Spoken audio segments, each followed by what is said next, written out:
একজন বলতেছে এখান থেকে 16 থেকে 20 জন লোক নিহত হয়েছে। আমি নিজে দেখলাম একটা লোকের গলায় পা দিয়া পাড়া দিয়া আমাদের আইন শৃঙ্খলা বাহিনী ধরে রেখেছে। সারা দিন যেভাবে যুদ্ধ হয়েছে, এটাকে যুদ্ধ বলা যায়? এইটা হলো আসল যুদ্ধ হয়েছে। একদল লোক নিজের জীবন বিপন্ন করে তার অধিকার বা তার কথা বা তার মানে কি বলবো, তার আদর্শের জন্য সে যুদ্ধ করতেছে, সেটা ভুল শুদ্ধ তার ব্যাপার, আমি কিছু বলবো না। আরেক দল লোক পুলিশের পাহারায়, মিলিটারির পাহারায়, র্যাবের পাহারায়, স্বৈরাচার বললেও কম বলা হয়, অত্যাচারী এবং নিষ্ঠুরতার চরম শিখরে আরোহণ করে তাদের ঘাড়ের উপরে পা দিয়ে মিটিং করতে গেছে। কোথায় মিটিং করতে গেছে? গোপালগঞ্জ। ঠিক আছে, মিটিং করতে গেছে, সেটা সারা দেশব্যাপী তাদের জুলাই প্রোগ্রাম তারা করতেছে গণসংযোগ। 3 জন মারা গেছে, আওয়ামী লীগ সূত্র বলছে আরো বেশি লোক মারা গেছে এবং আর্মি এবং পুলিশের গুলিতে। এই বিষয়টা যিনি দীর্ঘ আজকে সকাল থেকে যিনি মনিটরিং করছে বলবো, বারবার বিভিন্ন মিডিয়াকে কথা বলছেন, আমাদের সাথে আজকে তাৎক্ষণিক সংযুক্ত করেছি বাদল মুন্সিকে, যিনি ব্লগার, সাংবাদিকতা করেন, লেখালেখি করেন এবং গণজাগরণ মঞ্চের অন্যতম মুখপাত্র ছিলেন। এবং আপনারা জানেন যে যিনি 2013 গণজাগরণ মঞ্চের ভূমিকার মাধ্যমে ইভেন কি গোলাম আজমের বিরুদ্ধে যিনি জুতা মেরেছিলেন গোলাম আজমের লাশের উপরে, সেই বাদল মুন্সি আমাদের সাথে আছেন। বাদল মুন্সি, আপনাকে স্বাগত জানাচ্ছি। বাদল মুন্সি, আমরা ফজলুল ভাইয়ের জন্য অপেক্ষা করবো, পাশাপাশি আপনার কাছে কিছু শুনতে চাই বা দর্শকরা জানতে চায় যে ঘটনাটা গোপালগঞ্জে ঘটেছে, এই বিষয়ে একটু বিস্তারিত বলেন প্লিজ। আপনারা জানেন যে এনসিপি নামে যে কিংস পার্টি, সেই কিংস পার্টির এক ধরনের জুলাই পদযাত্রা নামে একটা কর্মসূচি সারা বাংলাদেশে তারা করে আসতেছে। সেই কর্মসূচির অংশ হিসেবে তারা গোপালগঞ্জেও কর্মসূচি দেয় 16 তারিখে, এবং সেই কর্মসূচিটা আসলে অন্যান্য জেলায় পদযাত্রা থাকলেও গোপালগঞ্জের ক্ষেত্রে এসে তারা বলে যে এটা মার্চ টু গোপালগঞ্জ, অর্থাৎ গোপালগঞ্জকে একটু আলাদা করে দেখানোর চেষ্টা করে। 1, 2 নম্বর হচ্ছে তারা বিভিন্ন তারা অফিসিয়ালি বলে নাই, কিন্তু বিভিন্ন মাধ্যম থেকে তারা হুমকি ধামকি দিয়ে আসতেছিল যে বঙ্গবন্ধুর যেই সমাধি আছে, যে কবরটা আছে, সেই কবরটা তারা ভাঙচুর করবে, এমন ধরনের কিছু হুমকি ধামকি তাদের সমর্থক এবং তাদের কর্মীদের মধ্য থেকে আসা শুরু করে। তো সেই সূত্র ধরে 10 দিন আগে থেকে এক ধরনের ধরপাকড় চলতে থাকে পুরো গোপালগঞ্জে। এটা মানে সাম্প্রতিক সময়ের ধরপাকড়। এর আগে যেটা ঘটেছে যে আপনারা দেখেছেন গত বছর গোপালগঞ্জে যখন 5ই আগস্টের পরে বিশাল বিশাল বিভিন্ন ধরনের মিছিল আসতেছিল গোপালগঞ্জ আওয়ামী লীগের নেতৃত্বে, আপনি যদি স্পেসিফিকলি বলেন আজম ভাইয়ের নেতৃত্বে, তো সেখানে আর্মি একটি চাল খাটায়। সে আর চালটা হচ্ছে সেখানে আর্মি গিয়ে একটি বাচ্চা ছেলেকে গুলি করে, 8 বছরের একটি বাচ্চা ছেলেকে গুলি করে। গুলি করার পরে গোপালগঞ্জের মানুষজন সেখানে প্রতিরোধ করে, সেখানে আর্মির গাড়ি পুড়িয়ে দেয়, মার খেয়ে আর্মিটা ওখান থেকে পালিয়ে যায়। এটা একটি প্ল্যানের অংশ ছিল, যে প্ল্যানটা ছিল আসলে মূলত যেই প্রতিরোধ গোপালগঞ্জ থেকে আসতেছে, যেই পরিমাণ মানুষ গোপালগঞ্জের মানুষ রাস্তায় নেমে আসছে, সেই জায়গাটাকে স্তব্ধ করা বা বন্ধ করা। তো সেই স্তব্ধ করার একটা চাল ছিল এই ঘটনাটা। সেখানে এই ঘটনার পরে 2টা মামলা হয়। সেই মামলায় মূলত গোপালগঞ্জ আওয়ামী লীগের যারা সংগঠক ছিলেন তাদেরকে সবাইকেই মামলায় ঢুকাই দেওয়া হয়, এবং সেখানে এই মাসেই বা তার আগের মাসে হবে হয়তো আজম ভাই সহ ওনার সহধর্মিনী সহ গোপালগঞ্জ আওয়ামী লীগের মোটামুটি সকল নেতাকর্মীরা গ্রেপ্তার হয়। এবং গত 10 দিন ধরে নেতাকর্মী যারা ছিল তাদের তো গ্রেপ্তার করা হয়েছেই, ছাত্রলীগের নেতাকর্মীদেরও গ্রেপ্তার করা হয়েছে, যুবলীগের নেতাকর্মীদের গ্রেপ্তার করা হয়েছে, এবং গত 10 দিন ধরে সাধারণ সমর্থক যারা যারা ইভেন আওয়ামী লীগের রাজনীতিও করে না বা আওয়ামী লীগের মিছিল মিটিংও কখনো যায় নাই, তাদেরকেও গ্রেপ্তার করা চলছে। এবং গতকালকে যে বিষয়টা হয়েছে যে গতকালকেও তারা নেতাদের যে স্ত্রীরা আছে যারা রাজনীতির মাঠে কখনো হয়তো সামনে আসে নাই, তাদেরকে পর্যন্ত বাড়ি থেকে গ্রেপ্তার করে নিয়ে আসছে। তো এটা হচ্ছে প্রেক্ষাপটটা, এবং এই প্রেক্ষাপটের ভেতরে এনসিপির যে নেতারা আছে সার্জিস থেকে শুরু করে এরা এক ধরনের উস্কানিমূলক আচরণ করা শুরু করে, এবং তারা বলা শুরু করে যে মুজিববাদের কবর রচনা হবে গোপালগঞ্জের মাটিতে। এবং এই ধরনের কিছু প্রচার এবং প্রোপাগান্ডার মধ্য দিয়ে আজকের দিনটি উপনীত হয়। তো আজকের দিনটিতে কি হয়? আজকের দিনটিতে সকাল থেকে আমরা দেখছি যে 11টার সময় তাদের ওখানে উপস্থিত থাকার কথা, 11টার সময় তারা উপস্থিত হয় নাই। এবং গোপালগঞ্জের যে সাধারণ মানুষ, আওয়ামী লীগের নেতাকর্মীরা যেহেতু নাই, গোপালগঞ্জের সাধারণ মানুষ বিভিন্ন জায়গায় প্রতিরোধ গড়ে তুলে, আপনারা জানেন কোটালীপাড়া থেকে গোপালগঞ্জের যেই রাস্তাটা, সেই রাস্তাটায় হচ্ছে আপনার গাছ টাছ ফেলে মোটামুটি এক ধরনের প্রতিরোধ গড়ে তুলে স্থানীয় মানুষ। এর পাশাপাশি গতকালকে কিন্তু আর্মি এসে যে টুঙ্গিপাড়া, যে বঙ্গবন্ধুর যে স্থানীয় মানুষরা মাজার বলে, যে বঙ্গবন্ধুর যে কবরটা আছে সেই কবরে অবস্থান গ্রহণ করে, এবং শহরে যে ওয়াহাব স্কুল আছে, ওয়াহাব স্কুলে প্রচুর পুলিশ, প্রায় 200-র মতন পুলিশ, যারা গোপালগঞ্জের স্থানীয় থানায় মানে স্থানীয় থানার আন্ডারে না, তাদেরকে বাইরে থেকে নিয়ে আসা হয়েছে, তারা এসে ওয়াহাব স্কুলের মাঠে অবস্থান করে কালকে রাত্রে থেকেই। তো আজকে সকাল থেকে যেটা আমরা দেখতে পারি যে তারা একটা প্যান্ডেল ট্যান্ডেল বানিয়ে সামনে কিছু চেয়ার টেয়ার দিয়ে তারা বক্তব্য দেওয়া শুরু করে, অর্থাৎ মঞ্চে প্রায় 10-15 জনের মতন ছিল, যার ভিতরে অর্ধেক ছিল আসলে সমগ্র গহরডাঙ্গা যে মাদ্রাসা আছে, মাদ্রাসা থেকে আসা, মুখে দাড়ি মাথায় টুপি কিছু মাদ্রাসার ছাত্ররা, তারা ওখানে অবস্থান করছিল। এবং তার পাশাপাশি এনসিপির গোপালগঞ্জ যে শাখার সভাপতি বা আহ্বায়ক, এরকম কিছু মানুষ হচ্ছে তারা ওখানে ছিল। এর পাশাপাশি যেটা আমরা দেখতে পাচ্ছিলাম সেটা হচ্ছে যে সকাল থেকে স্থানীয় মানুষ কিছু প্রতিরোধ গড়ে তোলে। স্থানীয় মানুষ গোপালগঞ্জের বিভিন্ন জায়গায় জড়ো হয়, স্লোগান দেয়, বঙ্গবন্ধুর পক্ষে স্লোগান দেয়। যেহেতু তারা মুজিববাদের কবর রচনা করতে আসতে চাচ্ছে, সেই কারণে তারা গতকালকে আমি যখন তাদের সাথে কথা বলেছি, গোপালগঞ্জের স্থানীয় মানুষের সাথে, তারা কিন্তু আমাকে জানিয়েছে যে আমাদের কোনো কিছু করার ইচ্ছা নাই, আওয়ামী লীগের যেহেতু এখানে কেউ নাই, সেহেতু আমরা যেটা চাচ্ছি সেটা হচ্ছে যে ওরা গোপালগঞ্জ শহরে আসবে, প্রোগ্রাম করবে, চলে যাবে ওদের মতো, আমাদের প্রতি কোনো উস্কানিমূলক বক্তব্য না থাকলেই আমরা খুশি। তারা যদি টুঙ্গিপাড়ার দিকে অগ্রসর হয় তাহলে সমস্যা হবে, বঙ্গবন্ধুর মাজারের দিকে অগ্রসর যদি হয় তাহলে তারা সমস্যা হবে এখানে। হ্যাঁ, তারা ঢুকতে পারবে, বেরোতে পারবে না। এটা হচ্ছে তাদের বক্তব্য ছিল। তা আজকে সকালবেলা কি দেখা গেল? আজকে সকালবেলা দেখা গেল তারা মাইক নিয়ে ঘন্টার পর ঘন্টা স্লোগান দিচ্ছে, মুজিববাদ মুজিববাদ, মুর্দাবাদ মুর্দাবাদ, এই ধরনের স্লোগানগুলি দিচ্ছে।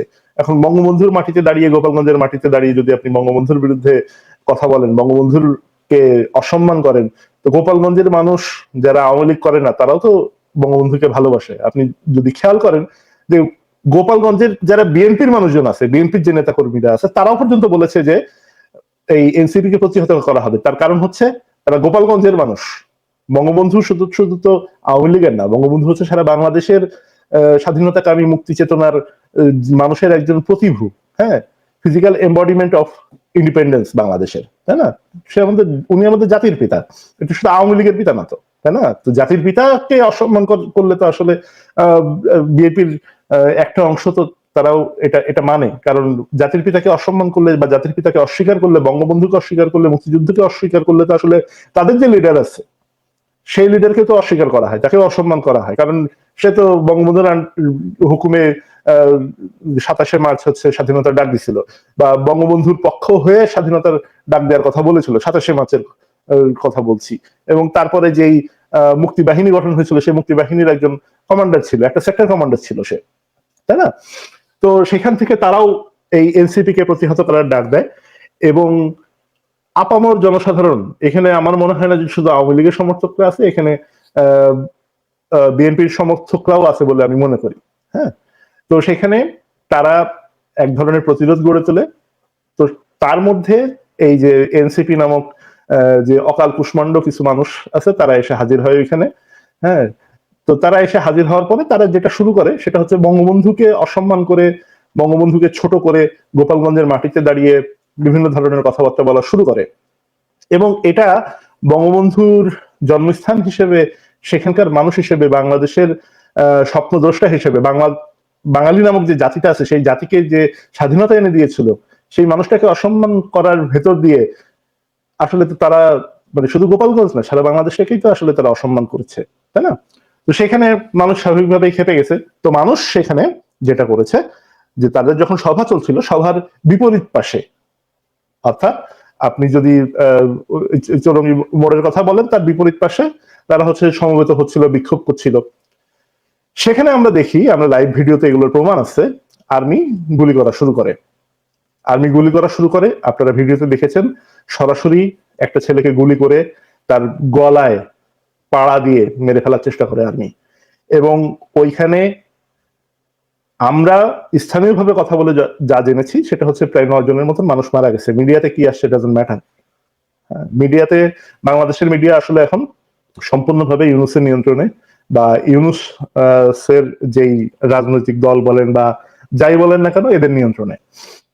তো এবং এর পাশাপাশি প্রায় 50 থেকে 60 জন মানুষ আহত। আপনারা যদি খেয়াল করেন বেশ কিছু ভিডিও বের হয়েছে, যে ভিডিওতে পুলিশ একটা ছেলেকে ধরে নিয়ে গেছে কালো টি শার্ট পরা, সেই ছেলেটা 5 মিনিট পরে সে মৃত বের হয়েছে। এ গেল এক। আর্মি যে সরাসরি গুলি করতেছে এটার কিন্তু বেশ কয়েকটা ভিডিও আছে, যে সরাসরি গুলি করতেছে। একজন বলতেছে যে গুলি কর, মুখ খারাপ করে বলতেছে গুলি কর, বলতেছে যে গুলি করতেছি যায় না তো বরং আরো ডাকে। হ্যাঁ, তখন বলেছে সরাসরি গুলি কর। তো এই ধরনের কথাবার্তা বলে আর্মি সরাসরি জনসাধারণের উপরে গুলি করছে, এবং তার পাশাপাশি গুলি করে মেরে ফেলার সংখ্যাও আছে। আমি কয়েকটা ভিডিও শেয়ার করেছি, সেটা আসলে খুবই জঘন্য, খুবই বিভৎস। আপনারা দেখলে আপনাদের কাছে খারাপ লাগবে। বিশেষ করে আমি একটা ছেলের ভিডিও, দীপ্ত ছেলেটার নাম, ভিডিও শেয়ার করেছি। সে তখনও বেঁচে ছিল, সে তখন ওলট পালট খাচ্ছিল গুলি খাওয়ার পরে। আমি ভিডিওটা শেয়ার করার 20 মিনিটের মাথায় সে মারা যায়। এই ছেলেটা পুলিশের গুলি খেয়ে, ওইখানে পুলিশের কথা বলতেছি, দুঃখিত, ওইখানে আর্মির গুলি খেয়ে মারা যায়। এবং আরো একটা ছেলের কথা বলি, সোহাগ নামের যে ছেলেটা, আমি তার একটু ছবিটা দেখাতে পারি কিনা দেখি। এই যে এই ছেলেটা, হ্যাঁ, সোহাগ নামে এই ছেলেটা, আমি একটু আগে তার ফ্যামিলির সাথে কথা বলছিলাম। তার 1 বছর বয়সী এবং 4 বছর বয়সী 2টা বাচ্চা আছে। তার বড় ছেলেটা, ছোট ছেলেটা তো এখন এত কিছু বোঝে না, বড় ছেলেটা বাবা বাবা করে কাঁদতেছে। আমি মানে খুব আবেগ আপ্লুত হয়ে গেছিলাম, বা এখনো আমি খুব ইমোশনাল হয়ে আছি। ছেলেটা বাবাকে ডাকছে, বাবার নাম ধরে কাঁদছে। তো আর্মি এই যে ঘটনাগুলো ঘটালো, এই ঘটনা তো আসলে আজকের না, আমরা খুব পরিষ্কার ভাবে জানি 5ই আগস্ট থেকেই আসলে আর্মি সরাসরি, 5ই আগস্টের আগে থেকে আর্মি সরাসরি এই জুলাই প্রতারণার সাথে আসলে সরাসরি জড়িত। এবং সেইখানে আর্মি 5ই আগস্টের পরে কিন্তু 5ই আগস্টে যখন ওয়াকার ক্ষমতা গ্রহণ করে বা দায়িত্ব নেয়, ওয়াকার কিন্তু বলেছিল যে আমরা জনসাধারণের উপরে গুলি টুলি করবো না, এই কারণে আমরা গুলি করি নাই। তো আজকের দিনে এসে দেখা গেল গোপালগঞ্জের মানুষ তার কাছে জনসাধারণ না। আর্মির যেই দায়িত্বশীল সেখানে ছিল, আমি সৈনিক লেভেলে যারা আছে তাদের কথা বাদ দিলাম, আর্মির অফিসারের নেতৃত্ব ছাড়া বা অফিসারের নির্দেশনা ছাড়া তো আসলে সৈনিকরা গুলি চালায় না। তো তারা সরাসরি গোপালগঞ্জের মানুষকে পাখির মতন গুলি করে মেরেছে আজকে। তারা সরাসরি লেথাল উইপন ব্যবহার করেছে। তারা AK-47 চালিয়েছে, যেটা SMG বলে পরিচিত। তো AK-47 চালিয়ে তারা মানুষকে হত্যা করেছে। এখনো হাসপাতালে যারা আছে 50-এর উপরে মানুষ, তাদের রক্ত লাগবে, তাদেরকে রক্ত দিতে দেওয়া হচ্ছে না। গোপালগঞ্জে যে হাসপাতাল আছে সেই হাসপাতালে মানুষকে যেতে দেওয়া হচ্ছে না। হ্যাঁ, তো এই যে ঘটনা প্রবাহে কিন্তু খুব পরিষ্কার। এনসিপির নেতারা যখন বহুত কথাবার্তা বলেছে, হাসনাত বলেছে যে আমাদের জন্ম ক্যান্টনমেন্ট থেকে না, অথচ সেই হাসনাত আজকে আর্মির এনসিপিতে পাছা উঁচু করে ঢুকেছে। হ্যাঁ, তারা গোপালগঞ্জ থেকে বের হওয়ার জন্য গোপালগঞ্জে দাঁড়িয়ে তারা মুজিববাদের কবর রচনা করতে এসেছে। তারা আজকে আর্মির গাড়িতে করে পালিয়েছে।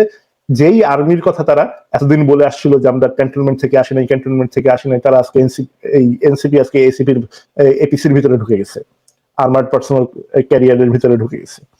তো তারা গোপালগঞ্জ থেকে কোন রকমে যান নিয়ে পালাতে পেরেছে। তো গোপালগঞ্জ থেকে আসলে প্রতিরোধের শুরু হয়েছে আমরা বলবো। এবং এই কথাটা আমি বলবো যে গোপালগঞ্জের পথ ধরো, বাংলাদেশ মুক্ত করো। সারা বাংলাদেশ গোপালগঞ্জের দিকে তাকিয়েছিল, গোপালগঞ্জ উদাহরণ সৃষ্টি করেছে, এবং গোপালগঞ্জ থেকে প্রতিরোধের শুরু হয়েছে। সারা বাংলাদেশের প্রতিফলন ঘটবে। আগামীকালকে তারা ফরিদপুরে যাবে।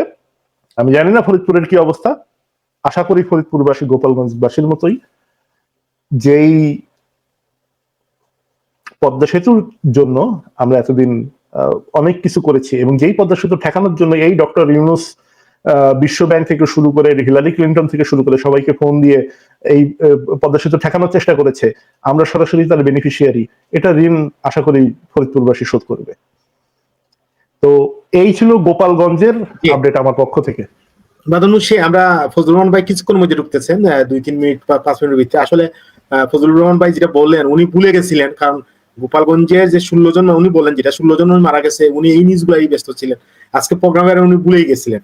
এবং কি উনি 5 মিনিটের ভিতরে বলছেন সংযুক্ত হবেন। আমি যাবো শেখ ফরিদ ভাই। শেখ ফরিদ ভাই, আপনাকে স্বাগত জানাচ্ছি। আচ্ছা, আপনারা তাহলে প্রোগ্রাম করেন, আমি তাহলে এখন যাই। হ্যাঁ, না, আপনি থাকেন, সমস্যা না, আপনি থাকেন। বাদন মুন্সি অবশ্যই থাকবেন, আপনি কেন যাবেন? আমরা ফজলু ভাইয়ের কথা শুনবো, আপনি কথা বলবেন। জি, ফরিদ ভাই, শেখ ফরিদ ভাই, আমি একটু জানতে চাই যে এই যে এত বড় ঘটনা, কিন্তু বাংলাদেশের মিডিয়ায় প্রথমত লেখছে 3 জন মারা গেছে, এবং আরেকটা নিউজ পরে দেখলাম 4 জন, সম্ভবত কালের কণ্ঠ, 4 জন মারা গেছে। কিন্তু নিউজগুলো হচ্ছে কিন্তু অনেক পরে, যখন আমাদের অনলাইন মিডিয়াগুলা সারাদিন ব্যাপী লাইভ করছে। আমি বাদল মুশকিল সকাল থেকে কন্টিনিউ লাইভে কথা বলছে। এখন কিন্তু এদের মনে পড়তেছে 2 জন 3 জন বলতে হবে, বিবিসি বলছে 4 জন, বিবিসি নিউজ ওয়ার বলছে। আমাদের মিডিয়াগুলো কি অন্ধ হয়ে যাচ্ছে? বাংলাদেশের মূলধারা মিডিয়া, কি বলবেন ফরিদ ভাই? ধন্যবাদ আপনাকে, সেই সাথে আমাদের প্রিয় বাদন মুন্সি এবং দর্শকদের শুভেচ্ছা। বাদন মুন্সি আসলে আজকে সারাদিন না, কালকে রাতে থেকে তিনি লাইভ করতেছেন, আমি সেটা দেখেছিলাম এবং শেয়ারও করছি। উনি সবসময় মানে গোপালগঞ্জের সর্বশেষ অবস্থা নিয়ে তিনি কথা বলেছেন লাইভে। ধন্যবাদ তাকে এই জন্য। আসলে আপনি যেটা বললেন মিডিয়ার কথা, বাংলাদেশের মিডিয়া আগে ছিল, প্রথমে ছিল সাহেব বিবির বাক্স, তারপরে সাহেব বিবির গোলামের বাক্স, তারপরে হয়ে গিয়েছিল সাহেব বিবি গোলাম ইবনে গোলামের বাক্স। এখন যে কার বাক্স, এটা আমরা ডিকশনারিতে আর খুঁজে পাচ্ছি না, নতুন করে কোনো নাম দিতে হবে। আমরা এটাকে বলতে পারি জামাতি বাক্স, আমরা এটাকে বলতে পারি ইউনূস সাহেবের বাক্স, আমরা এটাকে বলতে পারি সেনাবাহিনীর বাক্স, আমরা এটাকে বর্তমান বাংলাদেশের মিডিয়াকে বলতে পারি এনসিপিদের বাক্স, আমরা বলতে পারি এটা ইনকিলাব মঞ্চের বাক্স, বা ইত্যাদি ইত্যাদি যে কোনো অভিধা দিতে পারি। বারো যদি থাকে লোকজন সেটা বলবে, জনগণ দেখতেছে। আমাকে যেটা বাদন মুন্সি কিছু কথা উল্লেখ করেছে, আমি বিস্তৃত হয়ে গেলাম যে একজন ছেলেকে গুলি করে গুরুতর আহত করার পর তাকে গলায় পাড়া দিচ্ছে, বুকে পাড়া দিয়ে মারতেছে, এবং সেটা সেনাবাহিনী, এটা ছাত্রলীগ, যুবলীগ, আওয়ামী লীগ, বিএনপি, শিবির না, পুলিশও না, পৃথিবীর মানে বাংলাদেশের সর্বোচ্চ প্রশিক্ষিত প্রফেশনাল বাহিনী, একটা সেনাবাহিনীর মানুষ একটা আহত ব্যক্তিকে গলায় পাড়া দিয়ে বুকে পাড়া দিয়ে মেরে ফেলতেছে বা চেষ্টা করতেছে, এটা তো হিসেবে পড়ে না। এটা তো গেল একটা কথাই।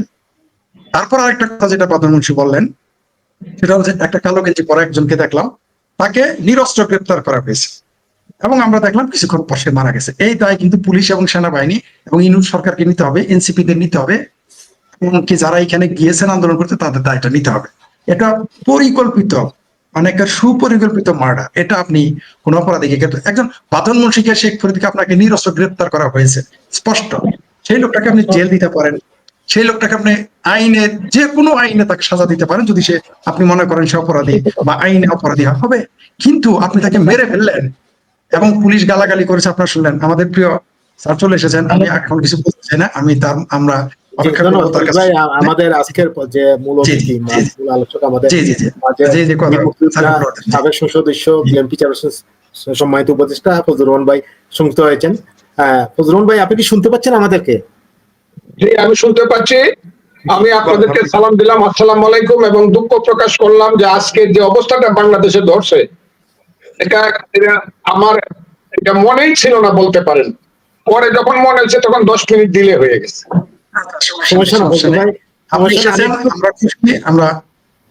আমরা আপনাকে, আপনার কথাই শুনতে চাই আমরা। তবে এই মুহূর্তে দেশের যে অবস্থা, ভয়াবহ একটি অবস্থা, এগুলো আসলে সর্বশেষ কথা আমি বলতে চাই, যাই ঘটতেছে সবকিছুর পেছনে একটি শক্তি, কয়েকটি দেশি শক্তি, দেশ বিরোধী শক্তি, নির্বাচন বানচাল করার জন্য, দেশের সার্বভৌমত্ব এবং দেশের মুক্তিযুদ্ধ এবং বাংলাদেশের গণতন্ত্রকে ধ্বংস করার জন্য এরা এগুলো করতেছে, এটা পরিষ্কার।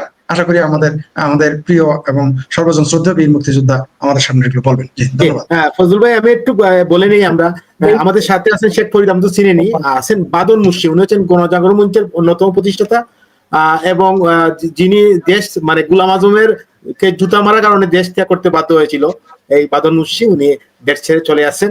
উনাকে রাখছে আজকে, উনি আমাদেরকে আপডেট দিয়েছিলেন, মানে আজকে মানে গোপালগঞ্জে কি কি ঘটছে, উনি মানে সব মিডিয়ায় কথা বলছিলেন, তো ওই জন্য উনাকে রাখছি। ফজল ভাই, আজকে যে ঘটনা ঘটছে বাংলাদেশের মানে ইতিহাসে একটা অন্য ঘটনা, গোপালগঞ্জে এত লোক মারা গেছে, এই বিষয়ে কি বলবেন? আপনাদেরকে ধন্যবাদ, যারা শুনছেন তাদেরকে আমি সালাম জানাচ্ছি। আসসালামু আলাইকুম। এখানে জনাব ফরিদ সাহেব আছেন, আমার যার নাম বললেন তিনি আছেন, ওনার সঙ্গে আমার এই প্রথম পরিচয়। আমি আজকে আমার প্রথম দুঃখ প্রকাশ করছি যে বাংলাদেশে এমন কিছু ঘটনা ঘটছে যে আমার মনেই ছিল না। বিশ্বাস করেন আমাকে, আপনারা যাই মনেই ছিল না যে আপনাকে আমি একটা সময় দিয়েছি। এই কারণে আপনার কাছে, আপনার প্রতিষ্ঠানের কাছে না না এবং না না, যে শ্রোতারা এসছেন তাদের কাছে আমি দুঃখ প্রকাশ করি। ঠিক আছে মজদুর ভাই, এটা বলতে হবে না। আমার কথাটা হলো, বিভিন্ন ধরনের খবর আসছে গোপালগঞ্জ থেকে। আমি ইউটিউবে দেখছি, পার্সোনালি দেখছি, বাংলাদেশের প্রত্যেকটা পাড়া মহল্লা থানা ইউনিয়ন আমি চিনি, জেলা তো চিনি। সেইখান থেকে যেসব খবর আসছে, এটা তো মানে শরীর হিম করা, দম বন্ধ করার খবর আসছে। একজন বলতেছে এখান থেকে 16 থেকে 20 জন লোক নিহত হয়েছে। আমি নিজে দেখলাম একটা লোকের গলায় পা দিয়া পাড়া দিয়া আমাদের আইন শৃঙ্খলা বাহিনী ধরে রেখেছে। সারা দিন যেভাবে যুদ্ধ হয়েছে, এটাকে যুদ্ধ বলা যায়। এইটা হইলো আসল যুদ্ধ হয়েছে।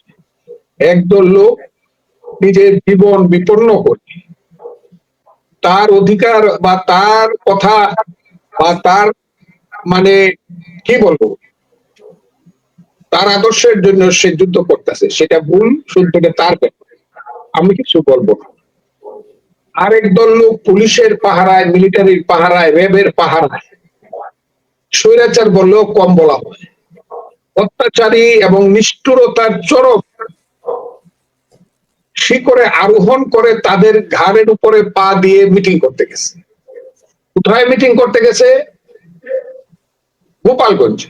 ঠিক আছে, মিটিং করতে গেছে, সেটা সারা দেশব্যাপী তাদের জুলাই প্রোগ্রাম তারা করতেছে, গণসংযোগ। কালকে দেখলাম হঠাৎ করে আমার বুকটা একদম কাইপে উঠলো, একটা ছেলে স্ট্যাটাস দিল, আমরা গোপালগঞ্জ অভিযানে যাচ্ছি। আরে বাংলাদেশ, গোপালগঞ্জ অভিযানে যাচ্ছি। কারণ আবার একদল লোক বলা শুরু করলো, ওইখানে আমরা 32 নম্বরে যা করেছিলাম, আমরা সবাইকে নিয়ে এইটা বলবো যে তাকে নিশ্চিহ্ন করলেই নাকি বাংলাদেশের মুক্তি। এই ধরনের নিমক হারামজাদা, এই ধরনের বেঈমান বিশ্বাসঘাতকের দল, যারা মুক্তিযুদ্ধের প্রধান নেতার কবরটা পর্যন্ত তুলে ফেলে দিতে চায়। আমি কালকে থেকে খুব আতঙ্কে ছিলাম, কারণ এই দেশটা তো আমার চেনার খুব বাকি নাই। আবার ইতিহাসে এই দেশটাকে আমি চিনি, পৃথিবীর শ্রেষ্ঠ বীর মহাবীর আলেকজান্ডার যে বিশ্বজয় করেছিল, উনি এসে গঙ্গার পশ্চিম পারে দাঁড়িয়ে বলেছিলেন, বড় বিচিত্র দেশ সেলুকাস, তার চেয়ে বিচিত্র দেশের মানুষ, আমি সেই দেশে যাব। এই যে বিচিত্র দেশে কি হতে পারে, কি হতে পারে, এইটা এখন আর আমার বিশ্বাস করতে ইচ্ছা করে না। যা ইচ্ছা তা হতে পারে। আর যে দেশের নেতার নাম হলো জনাব মোহাম্মদ ইউনূস, যে ইউনূস সাহেব সকাল বিকাল রাত্র দুপুর তার চেহারা এবং কথা বোঝা যায় না উনি কি বলতে চান। এখানে আমার মনে হতেছে, এখানে যদি রক্ত গঙ্গা বয়ে যায়, বঙ্গোপসাগর সমুদ্রটা যদি বাঙালি রক্তে লাল হয়ে যায়, তারপরে ইউনূস সাহেব সেই রক্তের সাগরে বসে উনি আনন্দ করতে পারবেন। এত বেশি নির্মোহ লোক বা এত বেশি কি বলবো তাকে মনে হয়, কি মনে হয় আমি বলবো না। সারাদিন মারামারি হচ্ছে, বিএনপির নামে স্লোগান হচ্ছে, তারেক রহমান সাহেবের নামে বিশ্রী স্লোগান হচ্ছে, মারামারি হচ্ছে, মরে যাচ্ছে মানুষ। উনি নির্বিকার, উনি কি চান এই দেশে? কাজে উনি যে দেশে বসে আছেন সেখানে গোপালগঞ্জে কি হবে, এটা আমার মনে আজকে কালকে রাতে থেকে আমার প্রশ্ন আসছিল এবং আমি প্রশ্ন করছিলাম, তাহলে কি শেষ পর্যন্ত টুঙ্গিপাড়া থেকে, যে টুঙ্গিপাড়ায় আমি প্রথম গিয়েছিলাম, আমি আবারও বলছি, বঙ্গবন্ধু কবর হওয়ার পরে, আমি ওখানে মাজার হওয়ার পরে আমি প্রথম গিয়েছিলাম, এবং সেই সময়টা ছিল গোপালগঞ্জের সব মানুষ যদি শুনেন যারা জীবিত আছে, আমি তাদের 100 মানুষের নাম বলতে পারবো। এবং গোপালগঞ্জের এমন কিছু মানুষ জীবিত আছে যারা সেদিন আমার সাথে ছিলেন, যারা সেদিন ছাত্র ছিলেন। সেই টুঙ্গিপাড়ার বঙ্গবন্ধুর কবরের পাশে আমি দাঁড়িয়েছিলাম। আমি যখন 76 সনের ছাত্রলীগের সেক্রেটারি হইলাম, 77 সনের 6ই জানুয়ারি আমি গিয়ে বঙ্গবন্ধুর কবরের পাশে দাঁড়াইলাম। সেই বঙ্গবন্ধুর কবর তখন একটা গোশালার পাশে ড্রেনের পাড়ে গরুর চনা পড়তো, এরকম একটা জায়গাতে দিয়ে রাখছে। এখন সেই কবরটাও থাকবে না, আমার মনে খুব আশঙ্কা হইতেছে। বঙ্গবন্ধু আবার পাশাপাশি শুনতেছি তারা বলতেছে কোন কবর এইভাবে মাজার হিসাবে রাখা যাবে না, জিয়াউর রহমানের কবর তুলে ফেলতে। খুব অদ্ভুত ব্যাপার।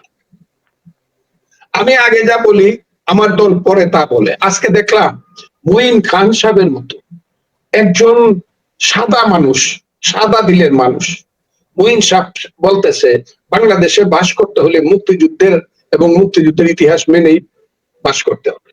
আমার মনটা ভরে গেছে। মঈন খান সাহেব আপনি বুঝেন। কালকে দেখলাম মন্টু ভাইয়ের শোক সভাতে ইঞ্জিনিয়ার্স ইনস্টিটিউটে আমাদের মহাসচিব বলল মুক্তিযুদ্ধের বাইরে দেশে কোনো রাজনীতি হবে না।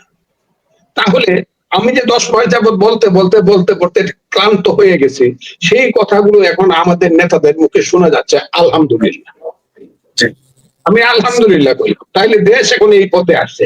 এখন আবার ওই যে আমি যে বলি যে সাপ গড়তে যাওয়ার সময় সোজা হয়ে যায়, যখন দেখছে আমাদের নেতা কর্মীরা স্লোগান দিচ্ছে আল জামাত শিবির রাজাকার, এই মুহূর্তে বাংলা স্যার স্লোগান দেওয়ার পরে যে মহান ব্যক্তিরা যারা মুক্তিযুদ্ধে এই দেশের বিরোধিতা করেছিল, সশস্ত্র ভাবে আল বদল সৃষ্টি করে যারা বিরোধিতা করেছিল, যারা পাকিস্তানের মিয়াজির সঙ্গে বসে বৈঠক করেছিল, টিক্কা খানের সঙ্গে প্রথম বৈঠক যে গোলাম আজমের টিক্কা খানের সঙ্গে প্রথম বাংলাদেশের নেতা হিসাবে গোলাম আজম বৈঠক করেছিল, ছবিগুলো এখন আমার হাতে আছে, দেখতে চাইলে দেখাইতে পারো।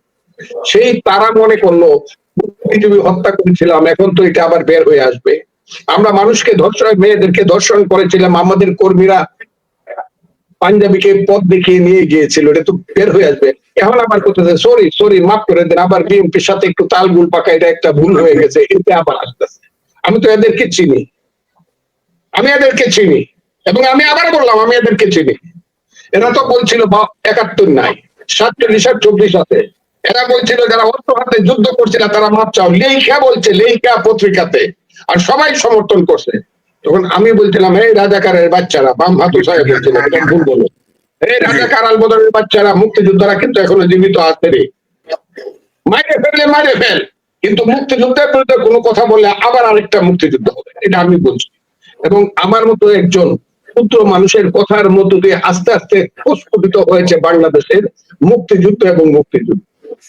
আজকের প্রেক্ষাপটে আমি যদি বলতে চাই, সেই লোকটার কবরটা তুলে ফালায় দেওয়ার চিন্তা না করলে এই অবিমৃষ্যকারী ব্যর্থমিদেরা বাংলাদেশটাকে যারা সর্বনাশ করতেছে, এরা এইভাবে ওই গোপালগঞ্জ অভিযানে যাচ্ছে, আপনারা সবাই সেখানে আছেন, এইটা না বললে, অথবা যেখানে রক্তারক্ত একটা জেলা গোপালগঞ্জে গিয়া তার আত্মাকে, একজন মহান ব্যক্তির আত্মাকে অপমান না করলে তাদের রাজনীতির কি ক্ষতি হতো? তারা জোর করে গেল, জোর করে গিয়া মিলিটারির, পুলিশের, র্যাবের ঘেরাওয়ের মধ্যে থেকে 3 মিনিট বক্তৃতা করলো, ওরে দৌড়াইয়া পালাইলো, এসপির অফিসে আইসা আশ্রয় নিল। হাজারে হাজারে জনতা উত্তর দক্ষিণ পূর্ব পশ্চিম থেকে গোপালগঞ্জের রাজপথে নামলো, গুলি করলো, গন্ডায় গন্ডায় মারা গেল, শত শত আহত হইল। তারপর ওখান থেকে বের হতে পারবে না, মিলিটারি গিয়ে হাত জোর করলো, তারপরে বের হতে পারলো না। এখন বের হয়ে আসলেন কি করে তারা, এই যে মহান ব্যক্তিরা, এত সাহসী ব্যক্তি, আমার ছেলের মতো এদেরকে বিরুদ্ধে কথা বলতে আমার খারাপ লাগে, কিন্তু এরা কাজটা করলো কি? এত লোকের রক্তের উপর দিয়া পরে মিলিটারি ট্যাঙ্কের ভিতরে বৈশা, ভিতরে বৈশা কুত্তার মতো নিজের জানটা বাঁচায় আসতেন। কুকুরের লাইফ, এটা কুকুরের জীবন, সবাই দেখছেন। ওই ভিতরে বসে এইভাবে কুকুর পালায় আসতে হয়েছে, আর মিলিটারি হাত জোর করে পাবলিককে বলছে আমাদেরকে বাঁচতে দাও, তোমরাও বাঁচো। এই কাজটা না করলে, এই রক্তের সাগরটা সৃষ্টি না করলে কি হতো বাংলাদেশে? এই কারণে আমি এত বেশি হয়ে গেছিলাম। সব আমার কাছে সবাই পাঠাইতেছিল দেশ বিদেশ থেকে, আমার সাথে কেন জানি সবাই খালি কথা বলে, ফজলু ভাই এরকম হয়েছে, ফজলু ভাই এরকম হয়েছে, ফজলু ভাই এরকম হয়েছে। আমি তো বাংলাদেশের কেউ না। তারপরে মনটা আমার এত খারাপ হয়েছে যেটা চিন্তা করতে পারবেন না। এই দেশ এখন কোথায় যাবে? এখন শুনতেছি যে এরা নাকি ক্লান্ত হয়ে গেছে, ষড়যন্ত্র করতে করতে ক্লান্ত হয়ে গেছে। না, এইটাও তাদের আরেকটা বাহানা। এরা নাকি ক্ষমতা ছেড়ে দিতে চায়, এইটা একটা বাহানা। ওই যে তারেক রহমান সাহেবের সাথে যেমন লন্ডনে গিয়া বাহানা করিয়া কিছুদিন নিঃশ্বাস নেওয়ার সুযোগ তৈরি করছিল, এখন আবার বলতেছে না না না আমরা চলে যাব, আমরা আমাদেরকে আপনারা তত্ত্বাবধায়ক সরকার। এটা শুনতেছি, আমি জানি না, আমার কাছে অনেকগুলা রিপোর্ট আছে। এই তো আরেকটা বাহানা, এই যে তাল বাহানা চলছে। ইউনূস সাহেব তো একজন নোবেল লরিয়েট, উনি তো 85 বছরের একজন লোক, উনি তো বাংলাদেশের সারা বাংলাদেশের মুরব্বী। এরকম 85 বছরের লোক তো কেউ রাস্তা দিয়েও হাঁটে না, পলিটিক্সও করে না। আরেকজন নোবেল লরিয়েট সবচেয়ে বেশি বাঁচছে, তার নাম এখন আরেকজন আছেন,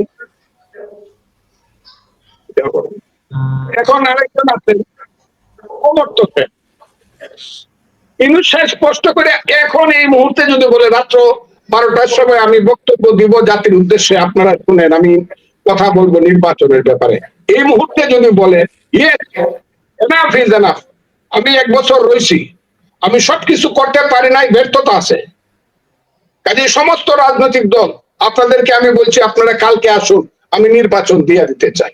এবং রাজনৈতিক দলকে দেখে যদি উনি বলে আপনারা তত্ত্বাবধায়ক সরকার করেন আর জাতীয় সরকার করেন, আমাকে আল্লাহর রাস্তায় মাফ করিয়া আপনারা এই তত্ত্বাবধায়ক সরকারের আইন কিন্তু পাশ হয়ে গেছে, তত্ত্বাবধায়ক সরকার করে 120 দিনের মধ্যে অথবা 90 দিনের মধ্যে আপনারা নির্বাচন করেন, যে দল মেজরিটি হবে, যে কথাটা আমি প্রতিদিন বলছি, ওই যে আমি সবসময় বলি কাঙ্গালের কথা বাসি হইলে ফলে, সেই দল দায়িত্ব নিবে, মেজরিটি হবে।